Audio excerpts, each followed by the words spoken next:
Madame, monsieur, bonsoir, ravi de vous retrouver pour cette nouvelle page d'information. Comme toujours, on commence par voir ce qui fait la une de ce lundi 29 novembre. Le variant Omicron continue d'inquiéter le gouvernement. On le sait, a étendu la 3e dose de vaccin pour l'ensemble de la population âgée de plus de 18 ans pour tenter toujours de juguler l'épidémie à l'approche des fêtes de fin d'année. Alors ici en Corse, la population est-elle au rendez-vous pour cette 3e dose de vaccin? Nous le verrons à 19h. Et puis humidité, moisissure des locaux, présence de cafards, c'est ce que dénoncent certains pensionnaires de l'établissement d'aide au travail de Prunelli-Viumo, ainsi que le STC. Le syndicat dénonce également une discrimination de la part de la direction envers ses membres. À savoir qu'ils n'ont plus aucune promotion, qu'ils n'ont plus d'avancement, qu'ils sont mis un peu à l'écart des autres, ils sont des brebis galeuses carrément, il faut dire le terme, et on fait tout pour décourager les gens de nous rejoindre. Nous aurons tout le temps de développer ces titres à partir de 19h, mais dans l'immédiat, comme chaque lundi, on parle de politique. L'invité d'Intanto Impolitica est ce soir le conseiller territorial et président de la communauté d'agglomération bastiaise, Louis Pozzo di Borgo. Il est interrogé par Frédéric Danez. Regardez, on se retrouve juste après.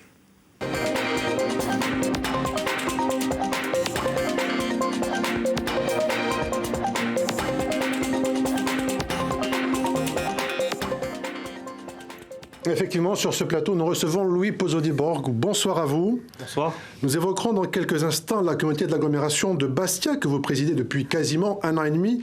Mais commençons par l'actualité et cette rencontre au moment où nous parlons entre Sébastien Lecornu, le ministre des Outre-mer, avec des élus de Guadeloupe quant à une éventuelle évolution institutionnelle là-bas sur place. Ce sont les actions violentes, selon vous, qui conditionnent le débat avec le gouvernement ? Écoutez, une annonce pour le moins surprenante. Effectivement, ça pourrait laisser à penser que la violence laisse place aux discussions à l'État. En ce qui nous concerne, nous sommes dans un processus démocratique des élections 2015, 2017, 2021. Les Corses se sont prononcés sur leur volonté d'aller vers l'autonomie en faisant confiance à la majorité territoriale. Aujourd'hui, le seul chemin qui est balisé pour nous, c'est le chemin évidemment vers l'autonomie, mais un chemin pacifique. Alors, les rapports entre majorité territoriale et État sont toujours aussi tendus avec le dernier épisode en date. C'est cette sommation du préfet de Corse qui intime à la collectivité de payer les près de 90 millions d'euros à Corsica Ferries. Alors, c'est une décision de justice, mais vous dénoncez, vous, l'attitude du préfet. Est-ce que vous la jugez péremptoire ? Alors écoutez, au-delà de la collectivité de Corse, le préfet demande aux Corses de payer ces 90 millions d'euros, puisque ce qui sera payé par la collectivité de Corse ne sera pas investi sur notre île, dans une économie fermée. Donc effectivement, il nous semble que chacun doit assumer ses responsabilités. L'État est responsable de la situation passée de la Corsica Ferries, notamment cette aide complémentaire, et aujourd'hui l'État doit assumer sa responsabilité en assumant aussi le paiement de cette condamnation. Donc vous restez sur la position, notamment de Gilles Simeone, c'est à l'État de prendre ses responsabilités et la collectivité de Corse n'honorera pas, on va dire, cette amende. Totalement, nous restons sur cette position. Nous attendons des gestes forts de l'État qui doit aujourd'hui venir en soutien de la collectivité de Corse pour assumer cette condamnation. Alors vous êtes très critique envers l'État, pourtant vous n'hésitez pas à solliciter le plan de transformation et d'investissement, le fameux PTIC, pour financer notamment la couverture du toit du stade de Furiani. Est-ce que c'était une priorité déjà, selon vous ? Alors, on ne peut pas résumer le PTIC simplement à la couverture du stade de Furiani. Nous avons d'autres actions qui sont inscrites, des actions environnementales avec la création de voies douces, la rénovation aussi d'infrastructures sportives, Pepito Ferretti, mais aussi Roger Poggi. Nous avons aussi un très grand projet sur le complexe de la Rinée, qui va s'adresser notamment aux jeunes gens des quartiers sud. Pourquoi solliciter le PTIC ? C'est un dispositif qui était censé venir rattraper le retard historique en termes d'infrastructure de la Corse. Aujourd'hui, ce dispositif est dévoyé. On a du mal à y voir clair. Et lorsque je dis on a du mal, ce n'est pas simplement la CAB ou la majorité territoriale, c'est l'ensemble des élus de Corse. Alors, vos rapports, cette fois-ci, avec le maire de Bastia, se sont nettement améliorés par rapport à l'ancienne mandature. Évidemment, vous faites aujourd'hui partie de la même famille politique. Concrètement, quels sont les effets de cette bonne entente entre les deux institutions ? Écoutez, aujourd'hui, il y a une recherche de consensus. Nous gérons aussi cette CAB avec de la collégialité. Je l'ai dit dès mon arrivée aux responsabilités, je ne suis pas un super maire.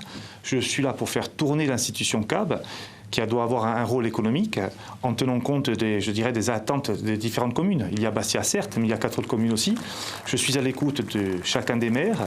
Nous avons repris aujourd'hui notre marche en avant et repositionné la CAB sur ce qui doit être sa compétence première, à savoir le développement économique et la création de richesses. Vous avez notamment rencontré des élus à la Chambre de commerce il n'y a pas si longtemps. À votre arrivée, donc à votre élection à la CAB en juillet 2020, vous dénonciez une situation de l'institution qui était, selon vous, en quasi-faillite. Alors comment se portent les finances aujourd'hui ? Alors aujourd'hui, la situation financière est stable. C'est mieux qu'à notre arrivée. Ce n'est pas encore une situation pérenne. Concrètement, qu'est-ce que ça veut dire, elle est stable ? Alors aujourd'hui, nous avons, vous le savez, nous y viendrons, nous avons malheureusement activé le levier fiscal. C'était un impératif, non pas simplement pour remettre la CAB à flot, mais pour arrêter certaines dérives, notamment en matière de gestion de la collecte, où le budget principal venait abonder le budget de la collecte à hauteur de 4,7 millions d'euros. Oui, vous le disiez, en fait, vous avez choisi d'augmenter la taxe d'enlèvement des ordures ménagères, ce qui n'a pas été bien perçu, notamment par les administrés, et on peine quand même à avoir des résultats concrètement dans les rues. On a l'impression que les ordures ne sont pas toujours enlevées ou pas toujours enlevées comme il le faudrait. Qu'est-ce que vous répondez à cette critique ? Il y a effectivement du mieux. Il faut aller encore plus loin dans ce service-là. Pour autant, nous faisons face aussi à bon nombre d'actes d'incivisme. Donc je dirais que les torts sont souvent partagés dans la non-collecte ou dans le défaut de collecte. Mais aujourd'hui, vous verrez que dans les jours qui arrivent, à savoir le 9 décembre, nous présenterons le rapport définitif de la Cour des comptes, de la Chambre régionale des comptes, sur la collecte, le service de la collecte de la CAB. Et beaucoup de choses seront mises en lumière et il y aura une vraie logique dans ce que nous allons entreprendre. Donc rendez-vous est pris au 9 décembre prochain. Merci Louis Poteau-Desborgues d'avoir répondu à cette invitation. Tout de suite, le Corse-Gazer se poursuit en compagnie de Jean-André Marchiani.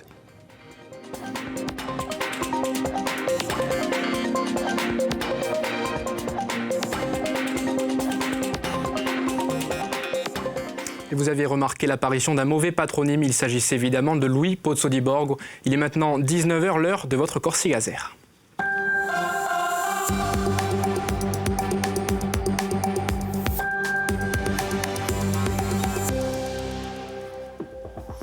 Et au sommaire de ce Corse-Gazer, à la 3e dose pour tous, c'est l'une des mesures prises par le gouvernement pour tenter toujours d'endiguer l'épidémie de coronavirus avec l'arrivée du variant Omicron. Alors les Corses sont-ils au rendez-vous de ce rappel vaccinal ? Reportage dans des pharmacies et des centres de vaccination à Bastia et Ajaccio. 5 personnes comparaissent depuis ce matin devant la cour d'assises de Haute-Corse. Ces derniers sont accusés de vol et de violence sur un couple de commerçants retraités. C'était à Corbar en 2017 et en Baleine, l'histoire avait fait grand bruit. Et puis en fin de journal, nous vous ferons découvrir ou redécouvrir un fameux mets des fêtes de fin d'année, c'est le cabri. Aujourd'hui en Corse, où en est la filière ? C'est ce que nous verrons avec l'une de nos équipes qui s'est déplacée sur une exploitation. Pour certains d'entre vous, c'est peut-être déjà fait, d'autres ont sans doute déjà pris rendez-vous. Mais ça y est, un frémissement commence à se faire sentir sur l'île au sujet de la 3e dose de vaccin contre le coronavirus. Depuis l'annonce faite par le gouvernement pour tenter d'endiguer le développement de l'épidémie, surtout avec l'émergence d'un nouveau variant, pharmacies et centres de vaccination ont vu leur activité s'intensifier. Reportage Emmanuel Rouillon avec nos équipes à Bastia et Ajaccio. Beaucoup de monde ce matin dans cette pharmacie de Bigoulia. Il est à peine 10h et déjà plus d'une dizaine de patients ont reçu leur dose de vaccin. Parmi eux, quelques primo-vaccinés, mais surtout des 3e doses. C'est le cas de cette patiente. Tant qu'à faire, le faire tout de suite. C'est pas la peine, puisqu'il faut le faire, ne pas attendre et le faire immédiatement. J'ai l'impression qu'on est bloqué si on ne la fait pas. On est obligé en quelque sorte. Objectif de cette pharmacie, vacciner 120 personnes par jour. Ici, 700 doses de Pfizer et de Moderna ont été reçues ces derniers jours. Et la prise de rendez-vous n'est plus obligatoire pour se faire vacciner. L'ARS nous a permis de commander autant de flacons que l'on souhaitait. Donc ça, c'est une très bonne chose. Et effectivement, les patients, quand ils savent qu'ils peuvent venir sans rendez-vous, évidemment qu'ils vont venir beaucoup plus facilement. Et ça sera moins de contraintes pour eux. Ils viennent, on les vaccine, ils repartent. Un quart d'heure après, ils ont leur certificat de vaccination. Face à la hausse soudaine des demandes de vaccins et la crainte de perdre son pass sanitaire, les pharmacies sont prises d'assaut et l'organisation devient compliquée pour certaines. Il y a eu un boom parce qu'en plus, nous, quand on commande les vaccins, la livraison, on a un délai de 10 jours. C'est-à-dire que moi, je les ai commandés aujourd'hui, je vais les recevoir jeudi prochain. Donc du coup, on avait prévu nos doses selon nos rendez-vous. Et c'est vrai que depuis la semaine dernière, on est submergé par les coups de téléphone et les personnes qui viennent. D'autant plus que le centre de vaccination de l'hôpital de Bastia a fermé. En Corse du Sud aussi, les centres de vaccination sont très sollicités. Ici à Porticcio, l'affluence a plus que triplé avec la volonté de vacciner dans le plus grand nombre de villages. 80% des personnes présentes aujourd'hui venaient pour une 3e dose. Même constat à Ajaccio, où les demandes ont été très nombreuses. Tout ce week-end, on a fait 400 et 400 doses durant le week-end. Ce sont essentiellement des 3e doses. Les gens ont compris que maintenant, il va falloir vivre aussi avec le Covid et que malheureusement, avec les nouveaux variants qui arrivent, il faut l'immunité diminue au bout de non plus de 6 mois, mais de 5 mois maintenant. Et donc, on est obligé de faire un rappel. Actuellement, la Corse a pris de l'avance sur les autres régions, avec 13% de personnes vaccinées d'une dose de rappel contre 9% pour la moyenne nationale, selon les derniers chiffres de Santé publique France. Et conséquence directe de cette recrudescence épidémique et de l'apparition de ce nouveau variant appelé Omicron, les marchés de Noël se trouvent en pleine tourmente. On sait que certains de nos voisins européens les ont tout bonnement annulés. Mais ici, vous le voyez, ce n'est pas le cas. Le marché de Noël d'Ajaccio est bien ouvert, et ce depuis ce week-end, mais non sans certaines règles sanitaires. C'est ce que nous explique Christophe Mondolone, l'adjoint au maire d'Ajaccio en charge des festivités. Nous sommes pliés aux mesures qui nous sont imposées par la préfecture, par le gouvernement tout d'abord, puis par la préfecture ici en local ensuite. Nous espérons que ça ne changera pas parce que c'est déjà assez contraignant pour les gens et pour les services de faire respecter toutes ces mesures ici. Donc espérons que ça ne bouge pas, mais si toutefois ça devait bouger, la santé doit primer avant tout. Alors pas de chalet alimentaire cette année, en revanche 42 artisans, l'accent est mis sur nos artisans, sur nos producteurs, sur nos créateurs, mais il y a quand même une centaine de places assises, des cafés qui sont autour de la place du Diamant ont pu mettre 100-150 chaises, ce qui permettra aux parents qui emmènent leurs enfants faire de la patinoire de pouvoir consommer une boisson chaude, une boisson tout court. C'est ça aussi l'occasion pour eux d'enlever le masque le temps de consommer leur boisson. Ça créera du lien et on pourra communiquer très tranquillement et disons le plus naturellement possible. L'histoire avait fait grand bruit en Balagne. Un couple de commerçants retraités avait été violenté et volé à Corbar. C'était en 2017. Et 4 ans après, 5 personnes comparaissent pour ces faits devant la cour d'assises de Haute-Corse. On revient sur cette première journée d'audience au tribunal de Bastia, sur ce procès qui s'est ouvert ce matin avec Pierrick Nanini et Tiffany Ortiz-Verrea. Il aura fallu attendre jusqu'en début d'après-midi, 15h précisément, pour lever l'incertitude qui planait sur ce procès. En fait, faute de jurés aptes, le doute a longtemps pesé sur les débats. Mais après une ultime recherche de jurés ce matin, l'audience a bien pu débuter. Alors, au-delà de cela, autre écueil, l'absence d'une partie des témoins et des enquêteurs qui devaient se succéder à la barre. Bref, une première journée d'audience chamboulée qui a provoqué parfois le courroux de certains avocats de la défense. Inquiétude partagée aussi par l'accusation, tout comme par le président. Alors, l'examen du fond de l'affaire, lui, vient tout juste de débuter. Il s'agit d'un vol avec séquestration commis en 2017 à Baudre, commune de Corbar en Balagne. Les victimes, un couple de commerçants d'Île-Rousse, âgés tous deux de plus de 70 ans. Plus de 10 000 € leur avaient été dérobés pendant que le mari était molesté. Pour ces faits, 5 jeunes balanins comparaissent et en cours jusqu'à la réclusion criminelle à perpétuité. 4 ont reconnu leur participation aux faits, même si leur version ne concorde pas en tout point. Cette affaire avait suscité beaucoup d'émoi en Balagne. Le procès devrait durer 8 jours et actuellement, c'est la personnalité des accusés qui est au cœur des débats. Et la suite de ce procès sera bien évidemment à suivre dans nos éditions à partir de demain à la mi-journée. Toujours au chapitre judiciaire, la quinzaine de jeunes militants nationalistes qui avaient occupé la préfecture des régions en février dernier se sont vus notifier une convocation pour comparaître en audition libre à compter d'aujourd'hui. Ces derniers, ne se réclamant d'aucune formation politique particulière, avaient mené cette action pour réclamer la libération conditionnelle d'Yvan Colonna, de Pierre Alessandri et d'Alain Ferrandi, toujours incarcérés sur le continent. Vous le voyez, un article complet vous attend d'ores et déjà sur notre site internet pour prendre connaissance de tous les détails relatifs à cette affaire. On en vient à cette question. Comment des milliers de litres de gasoil peuvent-ils envahir et noyer un terrain dans une zone commerciale? C'est une des questions pour le moins inhabituelles que doivent résoudre les gendarmes de Pairs suite à une pollution à Baléone près d'Ajaccio. Le propriétaire du terrain est désemparé évidemment et a porté plainte. Une enquête est désormais en cours. Reportage de Marie-France Juliagne avec les images de Jean Imski. L'écologie, d'habitude, n'est pas la première des préoccupations de ce commerçant de Baléone. Mais Marc Léandre est inquiet. En quelques jours, une partie de son terrain s'est transformée en mare noire, puante et visqueuse. Il a porté plainte. quelqu'un en amont a utilisé la canalisation d'eau pluviale pour déverser des milliers de litres d'eau usée et de déchets hydrocarburés. On est un petit peu dans l'expectative de savoir comment enlever j'appelle ça une nappe de pétrole. C'est très toxique. Il y a de l'huile, il y a de l'essence, du gazole peut-être, des solvants, une odeur très particulière et c'est quand même inquiétant. Ce cours d'eau imaginaire, puisqu'il n'appartient plus à personne. La commune n'en est pas responsable, semble-t-il. La CAPA a récupéré les adductions d'eau pluviale connues, celle-ci n'est pas connue ni reconnue. Fuite accidentelle ou manipulation intentionnelle, les gendarmes de Peyre et la police de l'eau enquêtent depuis la semaine passée pour déterminer la cause en amont du terrain. Des prélèvements ont été effectués. Les résultats sont attendus dans 1 à 2 mois. Le maire de Sarola, lui, n'a pas de solution immédiate à proposer. Le risque est surtout contenu pour le moment au terrain en question, mais effectivement, il y a aussi une atteinte à l'environnement. Donc nous allons porter plainte et j'espère que les responsables seront poursuivis. Les opérations de dépollution ne seront pas à la charge de la mairie.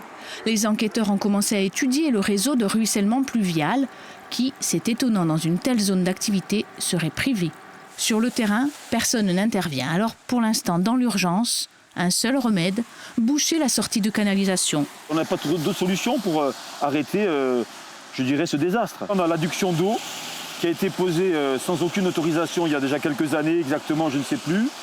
On nous a conseillé donc de la bloquer, tout simplement pour éviter que la situation en contrebas s'aggrave avec une montée supérieure qui serait plus gérable, qui descendrait dans le ruisseau qui, lui, est en aval. Marc Léandre y a élevé ce talus de terre pour que la Gravonne en contrebas ne soit pas polluée. Efficace pour l'instant tant qu'il ne pleut pas trop.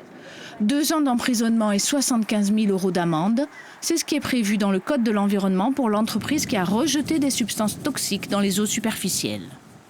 Le déploiement du numérique dans la santé est un enjeu national. Celui-ci vise à faciliter la communication et la coordination entre tous les professionnels et ce, au bénéfice évidemment des usagers. Alors en Corse, c'est un groupement régional d'intérêt public qui mène cette stratégie. Son objet, fédérer les acteurs et les accompagner dans leurs projets. Sur l'île, 50 établissements y ont déjà adhéré, dont l'EHPAD de Propriano où se sont rendus Florence Santomarque et Laura Pogli. Il est 13h, Alexandra Martinol, infirmière, tape sur le logiciel de soins les 2 tournées de traitement qu'elle a effectuées depuis 7h30 ce matin auprès des 50 résidents de l'EHPAD. Sans geste, sans ligne. Il faut se rappeler en fait de tout ce qu'on a distribué et ce qu'on n'a pas distribué pour pouvoir le rentrer après en fait dans l'ordinateur pour pouvoir signer nos soins. Donc pour signer les médicaments qu'on a donnés. Donc ça, c'est très important pour la traçabilité. Il nous faudrait en fait un système informatique au pied du malade pour pouvoir signer immédiatement ce qu'on a donné, ce qu'on n'a pas donné. Cet outil, c'est un des nombreux projets d'e-santé de l'établissement. Gagner du temps, de la sécurité dans les données, les partager avec des partenaires extérieurs dans un dossier médical tout en maintenant la confidentialité. Ce matin, des professionnels travaillaient au déploiement du numérique avec une spécialiste. Finalement, on est là vraiment pour aider l'établissement à structurer l'ensemble de ces nouveautés, y aller par étapes et comprendre aussi leurs besoins. Par exemple, quand on parle de messagerie, de dossier médical, on parle d'échange et de partage de données et on les aide à structurer ces outils, savoir qu'est-ce qu'on va échanger, avec qui, pour mailler finalement les partenaires autour de l'établissement et aider l'établissement à équiper aussi ses partenaires. Le groupement d'intérêt public qui soutient les établissements dans cette mission les pousse à se fédérer et ce n'est pas si simple. Chaque établissement peut avoir un logiciel de soins différent.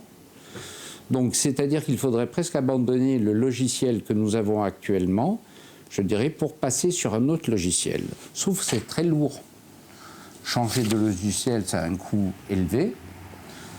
Récupérer les données de l'ancien logiciel, ça a un coût élevé et ça prend énormément de temps et on n'est pas sûr du résultat. Et la formation du personnel pour utiliser ce nouveau logiciel est à un coût très important. Pour l'instant, 50 structures insulaires ont adhéré au GRADES et à cette démarche, part régionale d'une grande stratégie nationale. Le syndicat des travailleurs corses bloque donc l'entrée d'un ESAT, établissement ou service d'aide au travail, à Prunelli-Viumurbu. Le STC dénonce les conditions d'accueil des personnes handicapées, humidité, moisissure des locaux et présence de cafards selon certains pensionnaires. Le syndicat dénonce également une discrimination envers les adhérents de leur syndicat. En effet, l'organisation reproche à la direction de ne pas effectuer d'embauche locale. Reportage sur place, Solange Graziani avec Christian Giuliano. La moindre des choses qui sont là. Voilà, c'est comme ça fait des mois que c'est comme ça. Ben, moi je peux plus comme ça va jusqu'à derrière le lit, hein. C'est jusqu'à derrière. Malgré un nettoyage à la javel des murs tous les week-ends, le résultat reste le même. Les moisissures s'installent et envahissent peu à peu l'appartement. Comme Anthony, d'autres personnes handicapées travaillant pour l'ESAT de Prunelli-Viumurbu se plaignent de ces mauvaises conditions de vie, y compris au sein même du foyer situé dans l'établissement médico-social.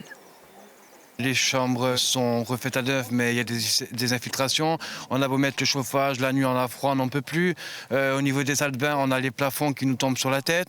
On se bat jour et nuit des cafards. On a beau mettre des produits, tout ce qu'on veut, mais à chaque fois, les cafards reviennent. L'entrée de l'ESAT du Viumurbu est bloquée depuis jeudi dernier.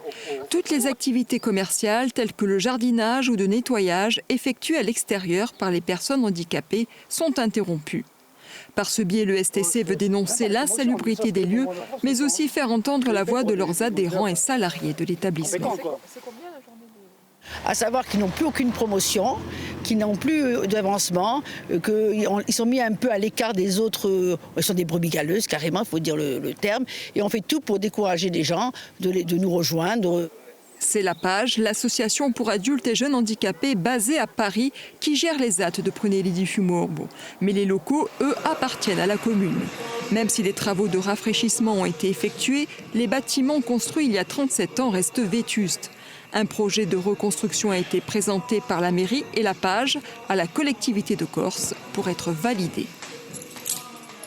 Nous avons prévu d'avoir un immeuble que nous appelons inclusif au centre de notre village de Miachar, afin que les résidents participent à la vie de la société, et un autre site qui sera beaucoup plus confortable avec des pavillons duplex, donc une capacité d'accueillir plus de monde et dans de très bonnes conditions. Reste à savoir quand le nouvel ESAT du Viumurbu sortira de terre. En attendant d'avoir plus de précisions et de garanties sur ce dossier, la section du STC de l'ESAT a décidé d'occuper les lieux jusqu'à l'arrivée d'une délégation de leur fédération prévue dans 10 jours. On va maintenant parler d'un mets que l'on retrouve bien volontiers sur nos tables alors que les fêtes de fin d'année approchent. Vous avez peut-être déjà commandé le vôtre, il s'agit du cabri. Alors chaque année, 20 000 en sont abattus à peu près sur l'île, mais cette tendance semble être à la baisse depuis plusieurs années. Reportage en Haute-Corse sur une exploitation avec Paul Salor et Aurore Thibault. Le cabri reste le plat traditionnel des fêtes de Noël en Corse et à un mois du réveillon, les éleveurs sont fin prêts. À la tête d'un troupeau d'une centaine de chèvres, Paul-Marie Nicolas y répondra comme chaque année à la demande, même si le cabri se fait de plus en plus rare sur les tables. La tradition commence à se perdre un peu parce que bon, la société elle évolue et les familles, c'est plus les familles d'avant.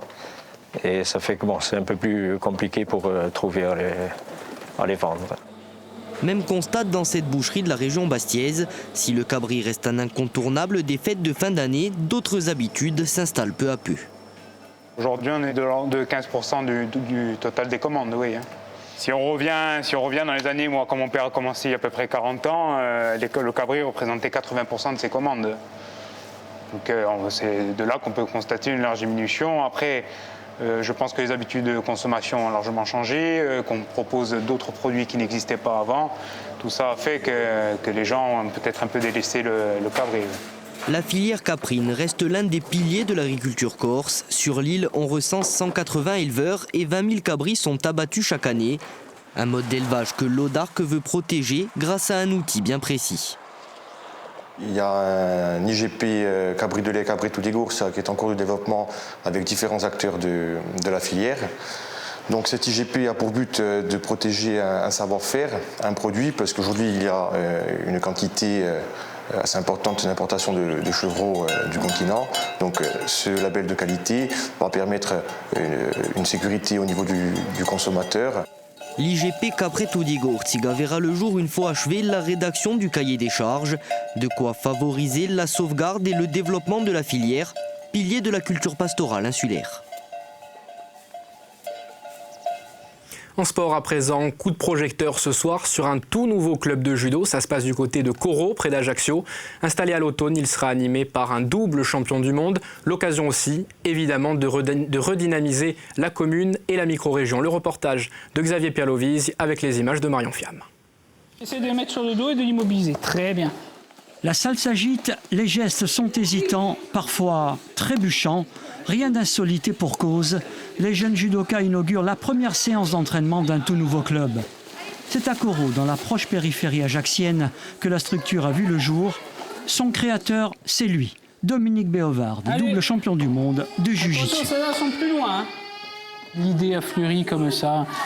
Monsieur le maire veut exploiter le sport sur Coro. C'est vrai qu'il n'y a pas grand-chose sur Coro même.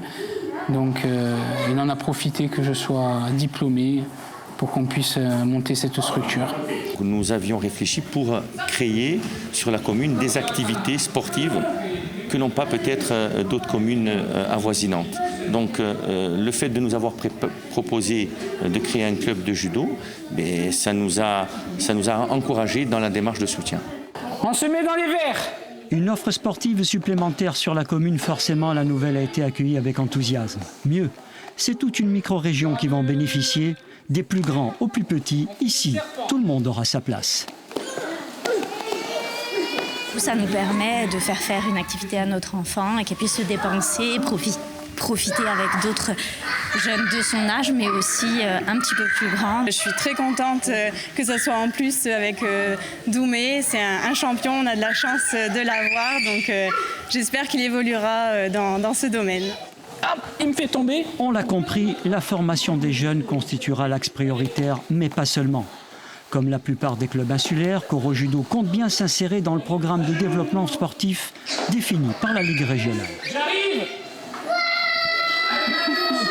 On emmènera les élèves à la compétition, mais on respectera ceux qui veulent faire du loisir, parce qu'il faut prendre en compte qu'il y a des élèves qui ne sont pas forcément en compétition. Et ça, c'est à moi de les dénicher, de dénicher les trésors qu'il y a en Corse, parce qu'on en a, on en fait partie. Et il faudra exploiter ce trésor-là, mais on ne forcera pas les enfants qui ne veulent pas faire de compète à faire de la compétition. Dans le tunnel jaune. En attendant, les jeunes judokas savourent un plaisir sans retenue. Cet état d'esprit, soyons-en sûrs, sera la marque de fabrique du club, à l'image de son maître d'œuvre, et c'est tant mieux pour la discipline insulaire. Une image encore avant de clôturer ce journal, celle des premières neiges, regardez, qui se sont venues tapisser le col de Vitsavona hier soir. Dans la soirée, la circulation a pu être compliquée, mais l'intervention des services a permis une stabilisation de la situation aujourd'hui. Restez tout de même très prudents si vous prenez la route et n'hésitez pas à vous informer en appelant le PC Neige avant de partir. Voilà pour le Corse Gazère, mais restez avec nous, vous le savez, l'information continue avec à suivre votre édition nationale et internationale. Ce soir à la une, le monde entier en alerte face au nouveau variant Omicron, jugé préoccupant par l'OMS. Venu d'Afrique du Sud, il suscite de nombreuses interrogations sur sa contagiosité, oui, mais également sur sa dangerosité. Et puis cette question, louez-vous votre appartement trop cher? L'encadrement des loyers et ses limites. À Paris, plus d'un tiers des annonces dépassent le plafond légal. Alors comment contraindre les propriétaires? Le gouvernement, en tout cas, cherche la parade. Un dernier point sur l'information insulaire, ce sera à 20h avec le Nudiziale de Frédéric Danesiol en Corse. On se retrouve demain, 19h pour le Corse Gazère. Buonasera a tutti et à domani.